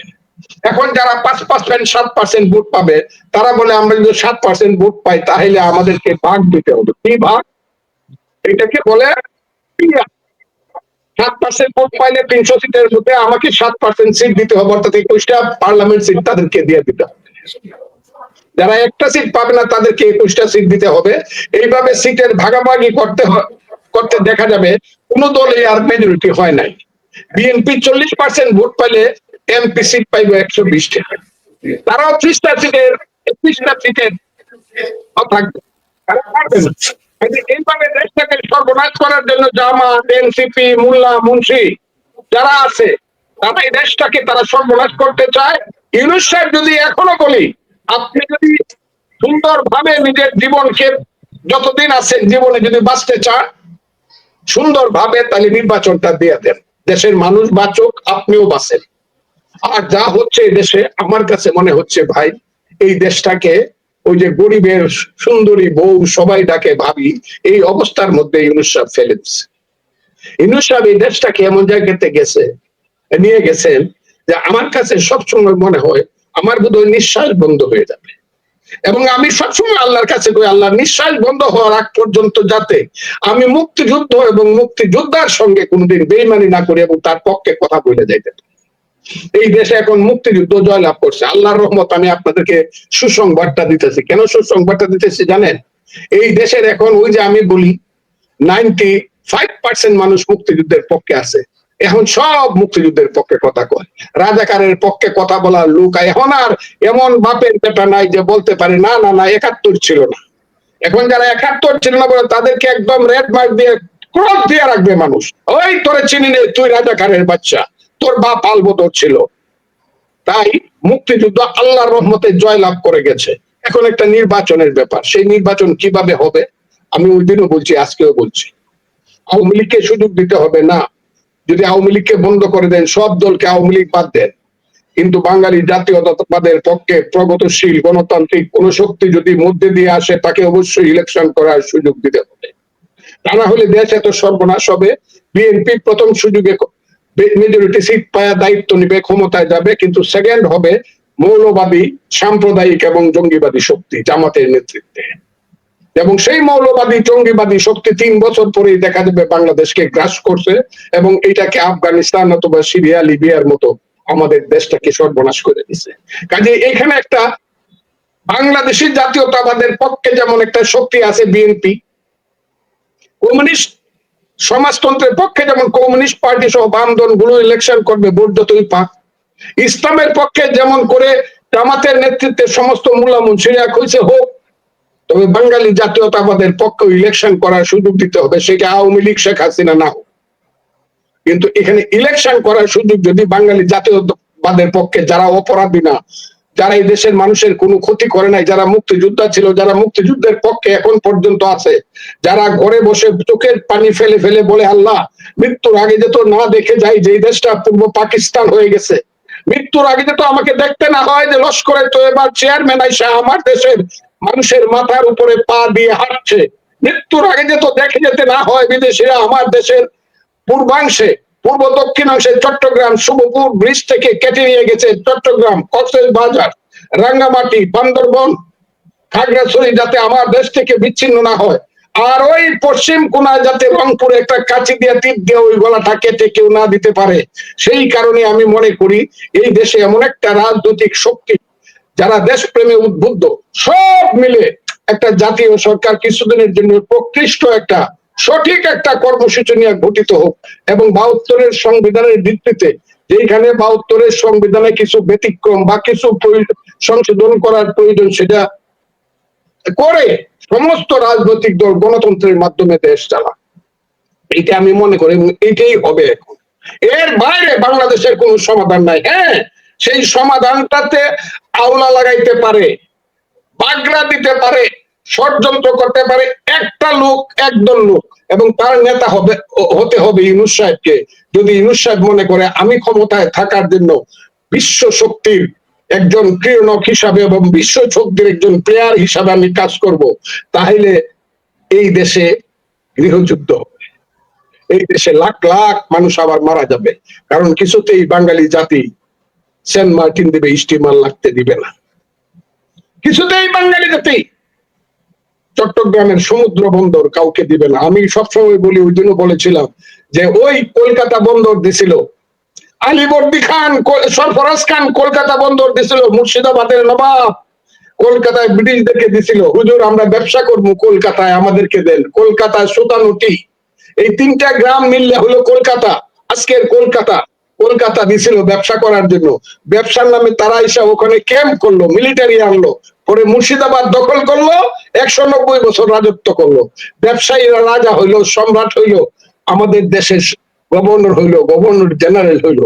আজকে যদি চট্টগ্রাম বন্দর অথবা আমরা যদি সেন্ট মার্টিন দ্বীপ আমরা কাউকে দিয়ে দিই, কিছুদিন দেখা যাবে উত্তর দিকে সেই কামানের নলগুলো আমাদের দিকে ফিট করে বলবে আমরা মাত্র ৫,০০০ আসছে, আমাদেরকে তো বহুলে আসি নাই, কিছু আমাদের তো একটু আনন্দ উৎসাহের দরকার, সেটাও সাপ্লাই করতে হবে, আবার শেষ পর্যন্ত দেশটাও তাদের কাছে সাপ্লাই করে দিতে হবে। আমি এটা চাই না মৃত্যুর আগে। ইউনূস সাহেবকে আমি বলবো আপনি দয়া করে যান, একটা ইলেকশন দিয়ে যান, যদি না পারেন সমস্ত জাতীয় শক্তিকে ডাকেন, সমস্ত রাজনৈতিক দলকে ডাকেন, যদি আওয়ামী লীগকে নিষিদ্ধ করছেন তা বাদ দেন, কিন্তু বাঙালি জাতীয়তাবাদী শক্তির পক্ষে যদি কোনো লোক থেকে থাকে, কোনো ব্যক্তি থেকে থাকে, কোনো দল হয়, তাদেরকেও ডাকেন, ডাকে বলেন sit down, I shall furnish a fair, free and fair election in this country, parliament election, not PR এর মাধ্যমে, not স্থানীয় সরকার, no, একটা ফেয়ার ইলেকশন হবে, পার্লামেন্ট ইলেকশন, এবং সেই ইলেকশনে যে মেজরিটি হবে তার হাতে দায়িত্ব দিতে হবে, তাহলেই ট্রেনটা সঠিকভাবে লাইনে উঠবে। আমি আজকে এই কথা বলতে চাই, এবং যারা নিহত হয়েছে আমি তাদের প্রতি আমার সমবেদনা রইল। আমি জানি না কারণ, কিন্তু আমার কাছে আসতেছে বহু মানুষ মারা গেছে গোপালগঞ্জে, সে যেই হোক, যে মায়ের সন্তানই হোক, সে আমার পক্ষে হোক বিপক্ষে হোক, সে তো এই দেশের নাগরিক, সে তো একটা মায়ের ঘরে জন্ম নিছে, সে তো একটা বোনের স্বামী, সে তো একটা সন্তানের পিতা। আমি যদি তার মৃত্যুর ব্যাপারে সমবেদনা না জানাই, এবং যে মৃত্যুটা হচ্ছে বিনা কারণে অকারণে, যে মৃত্যুটা হচ্ছে একদল বেয়াদব ব্যক্তিদের পাওয়ার দেখানোর কারণে, আমি সেই নিহত ব্যক্তিদের প্রতি আমি সমবেদনা জানাবো। এবং একটা কথা বলি, খুব ক্লিয়ারলি বলি, যারা মনে করতেছেন সবকিছু থেকে পার পেয়ে যাবেন, আজ না হোক কাল, কাল না হোক পরশু, এই দেশে কিন্তু সবকিছুর হিসাব নিকাশ হবে। এই দেশে কিন্তু আবার কিন্তু বিচারপতি তোমার বিচার করবে যারা, ওই মুক্তিযুদ্ধের গান আপেল মাহমুদের, বিচারপতি তোমার বিচার করবে যারা আজ জেগেছে সেই জনতা। এই দেশে কিন্তু এই দিনটা আসবে, এই দেশে কিন্তু ওই গানটা আবার আসবে, একটি ফুলকে বাঁচাবো বলে যুদ্ধ, এই গানটা কিন্তু আবার আসবে, কেউ মুছে দিতে পারবে। আবার এই দেশে এই গানও আসবে, পূবালি হাওয়া পশ্চিমে যাও কাবার পথে বইয়া, যাও রে বইয়া এই গরিবের সালাম কানে লইয়া, এই গানটাও আসবে। আবার ওই গানটা আসবে বিশ্বের শ্রেষ্ঠ যে বিচ্ছেদী বাউল, যার নাম রাধারমন, ভ্রমর কয় গিয়া শ্রীকৃষ্ণ বিহনে আমার অঙ্গ যায় বলিয়া রে ভ্রমর কয় গিয়া, ওইটা আসবে। আবার রাতের বেলা সন্ধ্যার পরে ওয়াজ মাহফিল হবে, লাখে লাখে মানুষ শুনবে কানবে। আবার শীতের দিনে যাত্রা গান হবে, রূপানের গান হবে, ওদের বাড়ির দক্ষিণ পাশে গো ও দাইমা কিসের বাদ্য বাজে গো আমার দাইমা দাইমা গো, ওই গানটাও হবে। আমার নিদারুণ শাম তোমায় নিয়ে বনে আসিলাম, এই গানটা হবে। নাহলে বাঙালি জাতি বাঁচবে না। সেটা হবে, নাটক হবে, লালন হবে, এই দেশের শিক্ষা সংস্কৃতি সবকিছু থাকবে। ঢাকা বিশ্ববিদ্যালয় হয়েছে এখন একটা সিনিয়র মাদ্রাসা। একজন হিজবুত তাহরীরের একজন সদস্য আজকে ঢাকা বিশ্ববিদ্যালয়, আমার মরতে ইচ্ছা করে, ভাইস চ্যান্সেলর, আমি সেই বিশ্ববিদ্যালয়ের ছাত্র ছিলাম। আমার মরতে ইচ্ছা করে যে ঢাকা বিশ্ববিদ্যালয় থেকে গত 75 বছরে, গত 104 বছরে আমার ধারণা 10,000 মহামানব বের হয়েছে। কোথায় গেল তারা? আমাদের মরতে ইচ্ছা করে, এটাকে একটা সিনিয়র মাদ্রাসা বানাইছে, আর ওইখানে রাত্রের বেলা স্লোগান হয়, তুমি কে আমি কে, রাজাকার রাজাকার ছে। এবং স্লোগানটা দিচ্ছে মন্ত্রীর মর্যাদায় বসে থাকা একটি ছেলে। ওর বাপ আলবদর ছিল কিনা আমি জানি না, তবে ওর বাপ যে একটা দুষ্ট প্রকৃতির লোভী মানুষ, এটা মুরাদনগরের মানুষ প্রমাণ পাইছে, সারা বাংলাদেশের মানুষ প্রমাণ পাইছে। তুমি কে আমি কে, রাজাকার রাজাকার। মেয়েদেরকে রাত্রের বেলায় স্লোগান দেওয়া হয়, এই মুনাফেকের বাচ্চারা, মেয়েদেরকে তো বোরকা পরাইতে চাস তোরা, জামাতের সাথে তোরা, জামাতের সন্তান, জামাতের সাথে তোরা চলাফেরা করস, ওই চরমোনাই পিসাবের বাড়ি থেকে রাত্র কাটাস মোনাজাত করস। তারা তো চায় মেয়েরা বোরকা পরে এইখান থেকে করে পা পর্যন্ত থাকবে, ক্লাস 5 এর বেশি লেখাপড়া করতে পারবে না, 11 বছর পরে মেয়েরা ঘর থেকে বের হতে পারবে না। এই বেঈমানের বাচ্চারা, বাটপারের দল, তোরা আবার সেই ইউনিভার্সিটির মেয়েদেরকে এনে রাত্রের বেলা আবার এখানে গান গাওয়াস। দেখেন যেন কত তাদের মধ্যে, কত দিনের বেলা একরকম কথা, রাতের বেলা একবার কইতেছে মেয়েরা 11 বছরের হইলে পরে 5 এর বেশি লেখাপড়া করতে পারবে না, বলতেছে মেয়েরা বোরকা ছাড়া বাইর হতে পারবে না। সেই মেয়েদেরকে আবার ওই জামাতের সাথী যায় না, রাতের বেলা আবার ইন্ডিয়া পর্যন্ত ঢাকা বিশ্ববিদ্যালয়ের হল থেকে মেয়েরা রায়না পুরা। এই মেয়েরা যে কেন বুঝে না, আমার সন্তানেরা, আমার মায়েরা কেন বুঝে না যে এই জামাত ক্ষমতায় এলে তোমাদেরকে কিন্তু এই কালো বোরকা পরাইয়া তোমাদেরকে তখন লেখাপড়া হয়ে গেছে, তোমাদের সন্তানদেরকে মেয়েদেরকে 5 এর বেশি লেখাপড়া করতে দিবে না। তুমি দেশে চাকরি করতে পারবে না, তুমি দেশে মাস্টারি করতে পারবে না, তুমি দেশে বিচারপতি হতে পারবে না। জামাত ক্ষমতায় আসলে, হিজবুত তাহরীর ক্ষমতায় আসলে, ওই আফগানিস্তানে আল কায়দা ক্ষমতায় আসছে, 50% মহিলা বিচারক ছিল, একজনও নাই। 60% মহিলা শিক্ষক ছিল, একজন নাই।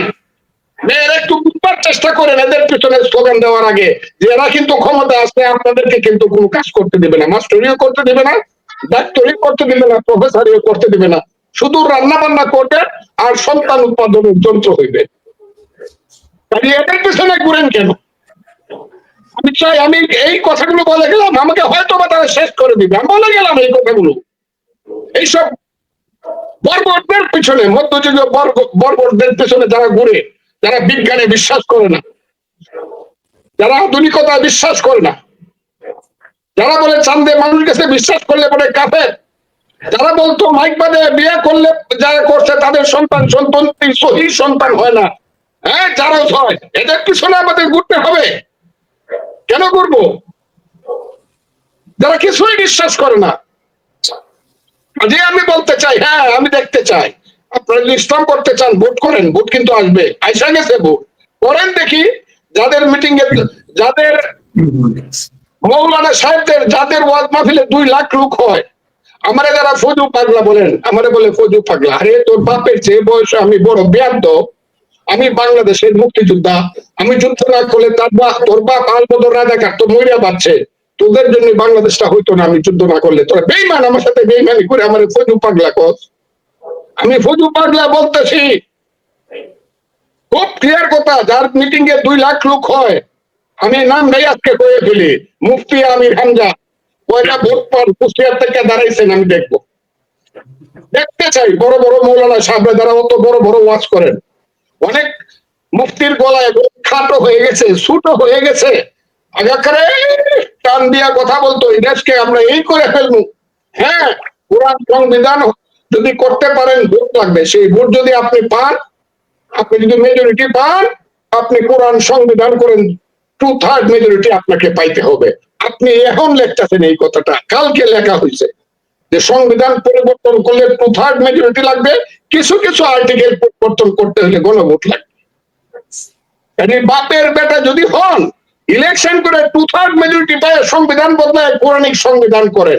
আর আমরা যারা আধুনিক রাজনীতি করি, হ্যাঁ, আমরা বলবো ফিটকু নিয়ে ওয়াফিল আখেরাত। আমি দুনিয়াদারির জন্য রাজনীতি চাই, আখেরাতের জন্য আমি ধর্ম চাই। আমি দুনিয়াদারি চাই গণতন্ত্রের জন্য, আমি রাজনীতি চাই দেশের মানুষের পেটের ভাত পরনের কাপড়ের জন্য। আমি এই দেশে রাজনীতি করে ভোট চাই মানুষের সমস্যা সমাধানের জন্য। আমি এই দেশের ভোট চাই বাজারে জিনিসপত্রের দাম কমের জন্য। আমি এই দেশে ভোট চাই, আপনার কাছে আমি এমপি হতে চাই সুন্দর আইন করিয়া হিন্দু মুসলমান বৌদ্ধ কি খ্রিস্টান আমরা ধর্ম নিরপেক্ষ সাম্প্রদায়িক জাতি সৃষ্টি করার জন্য আমি আপনার কাছে ভোট চাই। আপনি ধর্মের নামে ভোট চান আর আমি গণতন্ত্রের নামে ভোট চাবো, আমি 72-এর সংবিধান নামে ভোট চাবো। মানুষ যদি আপনারা ভোট দেয় আপনি দেশ চালাবেন, আর আমরা দিলে আমি চালাবো। খুব ক্লিয়ার, তো মারামারির কিছু নাই। বকাবকি করেন কেন? কিছু কইলে এখন এই তো ফজু পাগলার অপরা যাবে নাকি জানাজা, আমি নাকি কাফের, আমার জানাজা পড়লে নাকি কেউ পড়বে না, আমি নাকি দুজকে যাবো। আরে আমি দুজকে যাবো না, বেহেস্তে যাবো, এই সার্টিফিকেটটা কি আপনার কাছে আছে নাকি? আমি আপনার কাছ থেকে কিনতে চাই হুজুর। আর যদি আপনার কাছে না থেকে থাকে, এই কথাটা বলা কিন্তু আল্লাহর সাথে করা, কম্পিটিশন করা, কারণ এটার মালিক হলো আল্লাহ। আল্লাহ জানে আমি বেহেস্তে যাবো না দুজকে যাবো। কাজে আজকে আমি বক্তব্যটা দিতে চাই, বাংলাদেশে যা ঘটতেছে সবকিছুর শেষ হলো এই দেশে একটা ইলেকশন, খুব দ্রুত ফেয়ার ইলেকশন, জাতীয় সংসদ ইলেকশন। তা না হলে প্রত্যেক দিন ঝগড়া হবে। কি ঝগড়া? ইঞ্জিনিয়ার ইউনিভার্সিটির ছেলে, হায় রে ডাবল স্টার পাওয়া ছেলেরা রে বাবারা, তোমরা স্লোগান দেও 1 2 3 4 তারেক রহমান ইত্যাদি ইত্যাদি, যে কথাটা আমিও বলতে পারি না। গাছের ডালে কাওয়া তারেক রহমান কি? তোমরা এইসব স্লোগান শিখছো বাবারা, তোমরা না ডাবল স্টার, তোমরা না আমার সন্তান, এমন সন্তান, তুমি আমার শ্রেষ্ঠ সন্তান। শিক্ষা দীক্ষায় তোমাকে কি স্লোগান শিখাইছি আমি? এই দেশের মানুষকে এই স্লোগান শুনতে চায়, এই দেশের মানুষ স্লোগান শুনতে চায়, শুনেছে সারা জীবন। অমুক ভাইয়ের অমুক মন্ত্রীর শিক্ষানীতি, আইয়ুব খানের শিক্ষানীতি মানি না, মানবো না। শিক্ষা কোনো পণ্য নয়, শিক্ষা হলো অধিকার। স্লোগান ছিল তুমি কে আমি কে, বাঙালি বাঙালি, তোমার আমার ঠিকানা, পদ্মা মেঘনা যমুনা। পৃথিবীর 10টা স্লোগানের একটা শ্রেষ্ঠ স্লোগান। সকাল ছিল রক্ত সূর্য উঠেছে, বীর বাঙালি জেগেছে।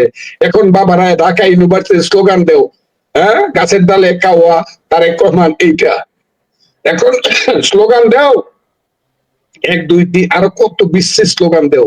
জিয়াউর রহমানের ছবিটাকে মাটির মাঝে ফালাইয়া পাও দিয়া পারাপারি করো। আরে বাবারা, তোমাদেরকে মা বাপ কি তোমাদেরকে এই শিক্ষা দিছে? তোমাদের কাছ থেকে কি আমরা এটা চাই?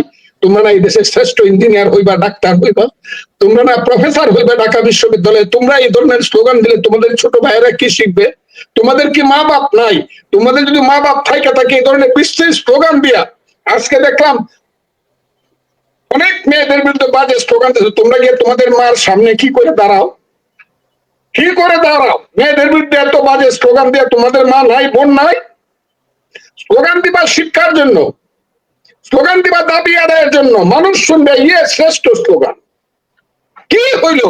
ওই বাইরের থেকে কিছু কুলাঙ্গার এইসব অভদ্র অসত্য, কি বলবো, অশ্রাব্য অশ্লীল স্লোগান শিখাচ্ছে। আর এটা বাঙালিরা শিক্ষা বাংলাদেশের মানুষকে এগুলো স্লোগান দাও বাবারা। তোমরা, তোমাদেরকে আমি অনুরোধ করে বলি, আমি তোমাদের বাপেরও বড়, কারণ তোমাদের যার বয়স 28 বছর, বাপের বয়স 52 বছর, আমার কিন্তু 78। আমি কিন্তু যুদ্ধ করে এদের স্বাধীন যারা করছিল তাদের একজন, যারা পতাকা বানাইছিল তাদের আমি একজন, যারা জাতীয় সঙ্গীত আমার সোনার বাংলা আমি তোমায় ভালোবাসি সেই রুম 116 নম্বর ইকবাল হল, শাহজাহান সিরাজের রুমমেট আমি কিন্তু সিরাজুল আলম খান, যে জাহিদুর রহিম রান্না বলছিল জাহিদ ভাই গানটা গানতো আমার সোনার বাংলা আমি তোমায় ভালোবাসি। জাহিদ সাহেব গাইলো, তখন শ্রেষ্ঠ রবীন্দ্রসঙ্গীত শিল্পী জাহিদুর রহিম বললো, জাহিদ ভাই গানটা গান দো, ধনধান্যে পুষ্পে ভরা আমাদের এই বসুন্ধরা, উনি গাইলো। সিরাজুল আলম খান বললেন, গান দুইটাই সুন্দর, তাই এটা তো বিশ্বকবির গান, বঙ্গবন্ধু আমার মনে হয় এর থেকে নড়বো না। বঙ্গবন্ধু অনুমতি দিল, বিশ্বকবি রবীন্দ্রনাথের গান হবে আমাদের জাতীয় সঙ্গীত। সেই দেশ আমরা সৃষ্টি করছি, আমরা ফজলুর রহমানরা, যারা আজকে আমাদেরকে ফজু পাগলা ডাকেন। একটা জিনিস মনে রাখেন, আমি 9 মাস আগে যে কথা কইছি, দেশ কিন্তু সেই পথে আসতেছে। আমি কথাটা খুব ক্লিয়ার, আমি 9 মাস আগে কথা বলার ফলে আমার দল আমাকে ভুল বুঝতো। আজকে আমি জনাব মঈন খানের বক্তৃতা শুনে আমার মনে হয়েছে এই দেশ কোনদিন মরতে, মুক্তিযুদ্ধের দেশ কোনদিন মরবে না। এখন আমি যে ওই যে গরিবের কথা, কাঙ্গালের কথা বাসিয়ে ফলে আমি যে কথা 9 মাস আগে বলছি, এই দেশে এই দেশ হবে বাংলাদেশ, এই দিন মুক্তিযুদ্ধকে স্বীকার করবে, মুক্তিযুদ্ধের আদর্শকে স্বীকার করে দেশে রাজনীতি হবে। এবং যতদিন এই দেশে মানুষ থাকবে, যতদিন এই পৃথিবীতে চন্দ্র সূর্য উঠবে, ততদিন মানুষ মনে করবে 1971 সনের কথা। শত শত বছর যাবৎ বাঙালি কোনোদিন স্বাধীন ছিল না, বাঙালির কোন রাষ্ট্র ছিল না, মানুষ ছিল কিন্তু রাষ্ট্র ছিল না। সেই বাঙালি জাতির রাষ্ট্র প্রতিষ্ঠা করার জন্য যুদ্ধ করেছে আমাদের পূর্বপুরুষেরা, ফাঁসির মঞ্চে গিয়েছে আমাদের শত শত বীর সন্তানেরা। 1971 সনে আমরা, আমাদের প্রজন্ম, আমরা যুদ্ধ করেছি, আমরা ভাগ্যবান প্রজন্ম। আমরা দিনের পর দিন, মাসের পর মাস আমরা বাংকারে শুয়ে থাকছি, আমরা বৃষ্টিতে ভিজছি, রোদে পড়ছি, পাঞ্জাবির গুলি খায় 5 মিনিট উপরে উঠে বলছি, মা মামা তুমি মা কে দেখো, সেই মা পাগল হয়ে মরছে। আমি সেই জেনারেশনের সন্তান। আমি আজকে বলতে চাই, আমার জীবন যতদিন আছে মুক্তিযুদ্ধ এবং মুক্তিযোদ্ধার পক্ষে তো থাকবই, এবং আল্লাহর কাছে আমি চাবো, হে আল্লাহ এই দেশকে মুক্তিযুদ্ধের পক্ষে রাখো এবং তুমি মুক্তিযোদ্ধাকে বাঁচাও, দেশকে বাঁচাও, এবং এই দেশকে একটা অসাম্প্রদায়িক গণতান্ত্রিক ধর্মনিরপেক্ষ একটা দেশ, এবং এই দেশের মানুষের পেটের ভাত, পরনের কাপড়, জ্ঞান অর্জনের চেষ্টা, জ্ঞান অর্জনের অন্বেষার পথে দেশকে তুমি নিয়ে যাও। সেই কথাই আমি আজকে বলতে চাই। আমি আপনাদেরকে সালাম জানাই। ধন্যবাদ ফজলু ভাই, ধন্যবাদ, কৃতজ্ঞতা জানাচ্ছি। আমরা আসলে মন্ত্রমুগ্ধ হয়ে আপনার কথাগুলা শুনতেছিলাম, বিশেষ করে তরুণ প্রজন্ম আপনার কথাগুলা শুনবে, অনেকেই যারা ইতিহাস জানে না অনেক কিছু জানতে পারবে। ফজলু ভাই, একটা বিষয়ে জানতে চাই, যে বিষয়টা হচ্ছে মানে আজকে আমরা বিষয়ে সাবজেক্ট মাইনাস ফর্মুলার একটা চক্রান্ত হচ্ছে বলে শোনা যাচ্ছে, যে আওয়ামী লীগ মাইনাস হয়ে গেছে, এবং বিএনপি কে মাইনাস করে একটা চক্রান্ত করা হচ্ছে। আপনি যেটা বললেন যে 2 মাজার, 2 মানে যেটা বঙ্গবন্ধু মাজার এবং জিয়াউর রহমান মাজার ভেঙে করা চক্রান্ত করা হচ্ছে, এবং ডক্টর ইউনূস আরো 5 বছর ক্ষমতা থাকার জন্য যা যা প্রয়োজন গৃহযুদ্ধ বাদানির পরিকল্পনা রয়েছে বলে আমাদের অনুষ্ঠানে যারা অতিথি ছিলেন, যেমন আপনার অবশ্য আখতারুজ্জামান ভাই, উনারা বলে গেছেন যে এই ঘটনা ঘটতে পারে বাংলাদেশে আগামী দিনে। কি বলবেন? এইটা আমার জানা, এটা আমি জানতাম। ওই যে -2 ফর্মুলা জানি না তা না, আমি জানি, কিন্তু বাংলাদেশের মানুষ এখন সেই কথা ওদেরকে চিনে ফেলছে। 5ই আগস্ট কারা 5ই আগস্ট মানুষকে ধোঁকা দিছে, কারা মানুষের সাথে এই দেশে কারা মুনাফিকি করছে, এখন মানুষ বলতে শুরু করছে ফ্যাসিস্টের চেয়ে মুনাফিক কারা, কারা মানুষের সাথে মুনাফিকি করছে। এটা কিন্তু মানুষ বুঝে। কাজে মানুষের মধ্যে যে চেতনার স্তরে যে ডেভেলপমেন্ট হয়েছে, আমার ধারণা ইলেকশনটা হয়ে যেতে হবে, এর বাইরে কেউ যাইতে পারবে আমি মনে করি না। গেলে দেশ থাকবে না, গেলে এই দেশে একটা সিভিল ওয়ার হবে। আমি কথাটা প্রতিদিন বলি, যে কথাটা ওই যে মাহফুজ আলম বলছিল, এইটাকে আমি সিভিল ওয়ার বলি না। যদি এই দেশ চক্রান্তকারীর হাতে যায়, বিশ্ব চক্রান্তকারীর নেতৃত্বে যদি চক্রান্তকারীর হাতে চলতে থাকে, অনির্দিষ্টকাল চলার চেষ্টা হয়, তাহলে দেশে আর একটা মুক্তিযুদ্ধ হবে। আমি এটাকে কোনো কারণে আমি এটাকে সিভিল ওয়ার, গৃহযুদ্ধ বলবো। কথাটা কি বুঝতে পারছেন? কিন্তু ওই দিকে দেশটা যাবে বলে আমার মনে হচ্ছে না। আপনাদের যে চিন্তা, এটার প্রতি সম্মান রেখেই বলছি, আমি এই দেশে আর যুদ্ধ চাই না। আমি চাই একটা ফেয়ার ইলেকশন হোক, জাতীয় সংসদ দেখে ফেলি কে মেজরিটি, কারা দেশটা চালায়। এই হলো কথাটা। ভাই একটু থাকবেন, আপনি তো 1971 সালের মুক্তিযুদ্ধ করেছেন, আর আমাদের এই প্রজন্মের মুক্তিযুদ্ধরা কি বলে একটু শুনতে চাই। বাদল মুর্শিদ, একটু বলেন প্লিজ। আমি আমি আমি এই আপনার এই কথাটার একটু প্রতিবাদ জানাই। আমি নিজের কখনোই মুক্তিযোদ্ধা মনে করি না, কারণ মুক্তিযুদ্ধ যারা করেছেন তারা আমাদের পিতা, তারা অস্ত্র হাতে একটি প্রশিক্ষিত বাহিনীর বিপক্ষে দাঁড়িয়ে মুক্তিযুদ্ধ করেছেন, তারা বন্দুকের নলের সামনে মুক্তিযুদ্ধ করেছেন, তারা ট্যাঙ্কের সামনে দাঁড়িয়ে মুক্তিযুদ্ধ করেছেন, তারা ফাইটার জেটের সামনে দাঁড়িয়ে মুক্তিযুদ্ধ করেছেন। তাদের হাতে ছিল মান্ধাতার আমলে 303 রাইফেল, আর যদি আপনি কিছু ছিল হচ্ছে এলএমজি। আমি কেন বলছি একটু বলি, আমি বলছি এই কারণে 2013 সালে আপনারা যারা গণজাগরণ করছিলেন, গণজাগরণ মঞ্চ না হলে জামাতের বিচার হতো না, গোলাম আজমের ফাঁসি হতো না, গোলাম আজম সহ যারা ছিল তাদের বিচার হতো না। এই কারণেই বলছি, আমরা মনে করি আমাদের তো ফজলুর রহমান ভাইরা আমাদেরকে একটা দেশ দিয়েছেন, একটা মানচিত্র দিয়েছেন, একটা পতাকা দিয়েছেন, একটা স্বাধীন সার্বভৌম একটা দেশ দিয়েছেন। আর আমরা মনে করি আপনারা এই প্রজন্ম যারা, আপনি যেভাবে প্রতিবাদ করেছেন, গোলাম আজমের লাশের উপর জুতা মেরে বাংলাদেশ ছেড়ে চলে এসেছেন। হ্যাঁ, এই কারণে আমি বলি আপনারা এই তরুণ প্রজন্ম হচ্ছেন এই প্রজন্মের মুক্তিযুদ্ধ, আমি মনে করি। জি, আপনার কথা শেষ করেন প্লিজ। না, আপনারা হয়তো এই প্রজন্মের কিছু একটা মনে করতে পারেন, কিন্তু মুক্তিযোদ্ধাদের মনে করতে পারেন আসলে বলা যায় না। আমার বাবা মুক্তিযোদ্ধা ছিলেন, আমার বাবা 8 নম্বর সেক্টরে মুক্তিযুদ্ধ করেছেন, হ্যাঁ, কুষ্টিয়াতে ছিলেন। এবং ফজলুর রহমান, ওনাকে আমি খুবই শ্রদ্ধা করি। উনি 5ই আগস্টের পরে যখন বঙ্গবন্ধুকে ছোট করা হচ্ছে, বাংলাদেশে মুক্তিযুদ্ধকে মুছে ফেলার মতন একটা ষড়যন্ত্রের জায়গায় নিয়ে যাওয়া হয়েছে, যেখানে আওয়ামী লীগ বা মুক্তিযুদ্ধের সপক্ষের শক্তি বলতে যারা কথা বলতো তাদের একদম নিশ্চিহ্ন হয়ে গেছে, বাংলাদেশ থেকে কথা বলার কেউ ছিল না, তখন উনি এগিয়ে এসেছেন। উনি বিএনপির হোক আর যেখান থেকে হোক, উনি মুক্তিযোদ্ধা হিসেবে যে ভূমিকাটা রেখেছেন তার জন্য ওনাকে আমার সশ্রদ্ধ ছালাম। আজকে যে কথাগুলো উনি বলে গেলেন যে 72-এর সংবিধান, আমরা তো এটাই চাই। আমরা যারা গণজাগরণ মঞ্চ করেছি, আমরা তো আসলে আমরা অসাম্প্রদায়িকতার কথা বলি, আমরা গণতন্ত্রের কথা বলি। আমরা কি চেয়েছি? আমরা রাজাকারদের বিচার চেয়েছি, বাংলাদেশের জন্মের যারা বিরোধিতা করেছে তাদের বিচার চেয়েছি, বাংলাদেশের বঙ্গবন্ধুর বিরোধিতা যারা করেছে তাদের বিচার চেয়েছি। আপনারা যদি দেখেন আজকে যারা এখন ক্ষমতায় আছে, প্রকারান্তরে তারাই তো বাংলাদেশের বিরোধিতা করছে। হ্যাঁ, বাংলাদেশের ভালো যদি চায় তারা, তাহলে কি বাংলাদেশের একটা মানুষ, আপনি ক্ষমতায় আছেন, আপনি কি চাইলে বাংলাদেশকে ভালো রাখতে পারেন না? অবশ্যই পারেন। হ্যাঁ, কিন্তু আপনি যদি আপনার ভেতরে যদি সেই কূট কৌশল থাকে এবং বঙ্গবন্ধুকে মুছে ফেলার, বঙ্গবন্ধুর যে আদর্শ সেই মুজিববাদকে মুছে ফেলার আপনার ভেতরে যদি চিন্তা থাকে, বাংলাদেশ যেই ভিত্তির উপরে দাঁড়িয়ে, এই ভিত্তিকে আপনি যদি মুছে ফেলতে চান, আপনি যদি সংবিধানকে লাথি মেরে ফেলে দিতে চান, আপনি সেখানে যদি আপনার যে রাজনৈতিক চিন্তা, সেই রাজনৈতিক চিন্তাটা হচ্ছে বাংলাদেশ বিরোধী রাজনৈতিক চিন্তা হয়, বাংলাদেশের প্রতি তো আপনার কোনো কমিটমেন্ট নাই, আপনি কোনো ম্যান্ডেট নিয়ে আসেন নাই, আপনি ক্ষমতায় যেখানে বসেছেন সেখানে আপনি ফার্স্ট একটা প্রতারণার মাধ্যমে এসেছেন। আপনি বঙ্গবন্ধুর কথা বলে আন্দোলন শুরু করেছেন, আপনি মুক্তিযুদ্ধের গান দিয়ে, মুক্তিযুদ্ধের স্লোগান দিয়ে আপনি বলেছেন বঙ্গবন্ধুর বাংলায় বৈষম্যের ঠাঁই নাই। আর যেই দিন আপনার উদ্দেশ্য সফল হলে সেই দিন আপনি বঙ্গবন্ধুর ভাস্কর্য ভেঙে ফেলেন, সেই দিন আপনার লাথি মেরে বঙ্গবন্ধুর যে বাড়ি, যেই বাড়ি থেকে আমাদের বাংলাদেশের স্বাধীনতার সূচনা এসেছে, যেই বাড়ি থেকে বঙ্গবন্ধু স্বাধীনতার ঘোষণা দিয়েছে, সেই বাড়িতে আপনি আক্রমণ করলেন। এই আর্মির পাহারায় আপনারা দাঁড়িয়ে বঙ্গবন্ধুর বাড়ি আগুন দিলেন। আবার এই যে ফেব্রুয়ারির 5 তারিখে এসে সেই বাড়ি আপনি ভেঙে ফেললেন। ওই বাড়ি তো কারোর ব্যক্তিগত বাড়ি না, এটা আমাদের জাতীয় সম্পদ। ওই বাড়িতে না কেউ থাকে, না ওই বাড়িতে কেউ রাজনীতি করে, কিচ্ছু না, এটা একটা মিউজিয়াম ছিল। এটা তো বাঙালি জাতির প্রত্যেকটা মানুষের সম্পদ, আপনি সে মানুষের সম্পদ ভেঙেছেন। আপনি আগস্টের যে জুলাই প্রতারণার মধ্য দিয়ে আপনি এসেছেন, যেখানে বাংলাদেশের মানুষের যে সম্পদ, আপনি মেট্রো রেল ভেঙে আগুন দিয়েছেন, আপনি বাংলাদেশের যেই নিজস্ব সম্পদ সেতু ভবনে আপনি আগুন দিয়েছেন, আপনি বিটিভিতে আগুন দিয়েছেন। এগুলো তো আপনার জঙ্গিবাদী কার্যক্রম। হ্যাঁ, এগুলোর মধ্য দিয়ে আপনারা এসেছেন, এসে এখন আপনি আজকে গোপালগঞ্জে গিয়ে বলতেছেন মুজিববাদ, মুর্দাবাদ। তো গোপালগঞ্জের মানুষ খেপবে না? কে খেপবে?